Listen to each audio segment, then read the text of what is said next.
My name's Matt. I'm an alcoholic. My sobriety date is January 5th, 2018. I have a sponsor who has a sponsor, and I've worked my 12 steps, and I take other men through the steps.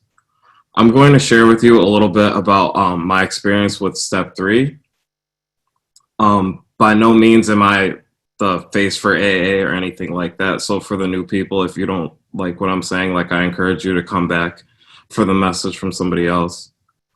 So we get to step three, right?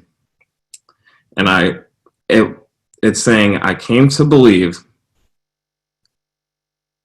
or I'm sorry, we get to step two, and we're talking about coming to believe that a power greater than myself is going to restore me to sanity. Okay, so I can get behind that because I know for myself, my thoughts are a little insane.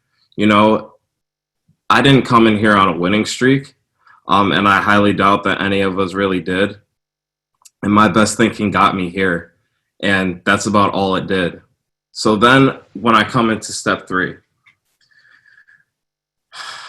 I have to make this decision to turn my will and my life over to the care of God as I understand him. So what does that mean? I'm going to reference two paragraphs in the big book. If you guys have one, feel free to follow along. This is on page 62. Selfishness and self-centeredness.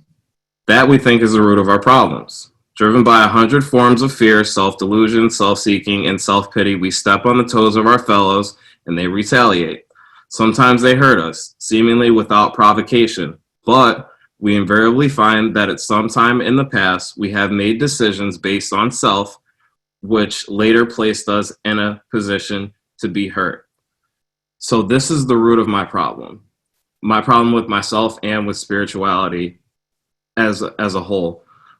At my core, I'm an alcoholic, among many other things, and doing things altruistically and just for the right reasons isn't who I am. This is not who I am. I can recall I always needed like a pat on the back. You know what I mean? Like that approval. Like I did something, like aren't you going to congratulate me? Like I'll make a Facebook post about it. All that stuff. We're going the opposite way. When it talks about in step three, how we have this new freedom, this new sense of freedom, this is freedom from self-will. Or as my sponsor likes to put it, self-will is selfish will.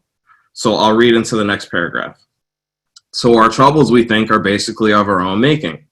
They arise out of ourselves. And the alcoholic is an extreme example of self-will or selfish will run riot, though he usually doesn't think so. Above everything else, we alcoholics must be rid of this selfishness. We must, or it kills us. God makes that possible, and there often seems no way of entirely getting rid of self without his aid. So I come to realize that my problem is me. The problem is not the alcohol. I'm my own problem. My way of thinking, my reactions, all these things. I'm always in collision with something else, and I'm always going to be let down, get resentful when I'm living by my own will, when I'm just running on self and my ego's running the show.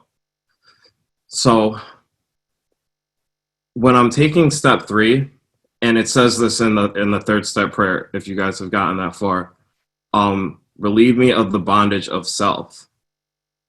My ego is keeping me small. It's keeping me separate from you guys. It's keeping me separate from my higher power. So I have to shed this ego and this selfishness because again, like that was who I was when I was getting drunk. That's not who I am anymore. I have to quit playing God and I have to do the next right thing. So it's not, when we get to step three, it's really easy to be like, oh, okay, well, let's just check that off and, just call it a day. Like 1, 2, and 3 are steps that I have to do every single day. The only thing I have to do perfectly is step 1 and not pick up a drink. Of course, like I know my thinking is literally insane sometimes. I've heard people say that when I wake up, my first 3 thoughts are felonies. You know what I mean? So I know that my thoughts are insane. And then when I get to step 3 and I have to turn my will over, this is something that I have to do every day. And in my experience, like a lot of the times it's not glamorous. You know what I mean? Like it's not all sunshine and rainbows right off the bat, but it's definitely worth it. So, again, I get in my own way. Like I am my own problem. And by depending and developing a relationship with a higher power of my own understanding is how I get out of my own way. I get out of myself. I help other people. It goes on to talk about in the book how we have to develop this relationship with our higher power and that he's the father, we're the children, and how he's the teacher, we're the students, that he's the director. So a lot of the times when I'm feeling uncomfortable or fearful or resentful, it's because I want control of things and I don't have control of them. You know what I mean? Like I want outcomes, I want things my way right now and I want it right now and you can't tell me anything different and that's just not the way that this works. And it hasn't worked for me. Um a difficult thing for me is in January I'll be coming up on 3 years, and even now it's very difficult for me to come to accept the fact sometimes that like I don't know what the best thing is. You know what I mean? I don't always know what the best thing for me to do is. I don't always know the best option. But my relationship with my higher power is not only do I have to have faith in the things that he's showing me, the things that are happening to me, but I know that like my higher power talks through other people as well. So it's like I have to be very aware of these things because again, my will got me here and that's it. And my running on my own will is not going to keep me sober for any extended amount of time. This isn't my first go around. All I've really, the last time I went out, it was a very miserable run because I knew all the answers. Like I had to run the show. And again, early in the chapter, it talks about, how we want to arrange the lights and how we have to control everything. And at this point in the steps, we're letting go and we're having faith. Step 3, to me, correlates to step 12. As you talk about the third step prayer, it says, take away my difficulties so that I may help those who would bear witness to basically the blessings that you're giving me. You know what I mean? Take away my difficulties so that I can in turn help other people and I can relate with them and form connections with them and help them and they can keep doing that. And that's how this thing keeps going. You know, when I come into a meeting, I don't always have the same experiences as people, but I relate to those feelings, like that feeling of like hopelessness, that there's no way out. And like, that's what I relate to. This is how like I form connections with people. So basically with step 3, it's just get out of your own way. Just let go and let God, you know.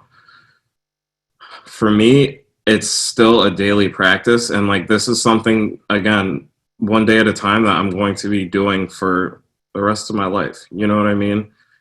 It's not always glamorous. It's not always great. But again, I don't know what the best thing is for me. And that's why it's also important to have a sponsor, to have a solid fellowship of men or women around you. So yeah, that's about all I have on step 3. Thank you guys for letting me speak.